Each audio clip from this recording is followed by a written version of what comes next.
Hindi, I'm just wondering, uy, hindi mo naman binanggit sa akin, bati na pala kayo ni MC Lassie. Hindi pa kami bate. Ay, hindi ba? Tigas ng ulo, sinabi ng pahabain ng kwento para may mas Oo. relevant. Kasi nanonood ako kay Nike Christie. Kaaway mo ba yun? Bakit kayo ng Christy? Kaisa ka niya. Ha? Kaisa ka niya. Hindi naman, nanonood naman ko. Hindi ko kasi alam na magkaaway kayo din. Hindi ko napapanoorin. Oo, hindi kami magkaaway. Ano pala? Hinayaan lang din namin, paano may relevance? Sabagay. Oo. Ako nga din, ako naman.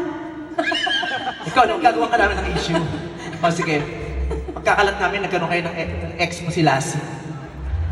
Pwede, pwede. Oo, kasi ano ka naman eh, dog lover ka, di ba? Teka muna, si Lassie ba yung kamukha ni BBM? Hindi, si MC yung kamukha ni BBM. Sorry naman. Sorry. Si Lassie. Iba-iba kasi yung kamukha ni Lassie. Iba-iba. Ano ba yung ba't ginaganyan? Sorry. Madonna yan! Sorry.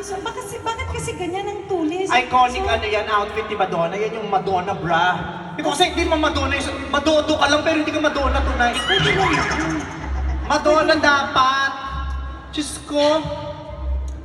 Dapat pinaninindigan mo yung ganyan. Di mo alam yung kinakanta natin, Madonna nga. Eh, alam ko nga. Huwag mo nga akong ano. Alam mo ba, tandaan mo ha, I am the Philippines' best-selling recording artist of all time.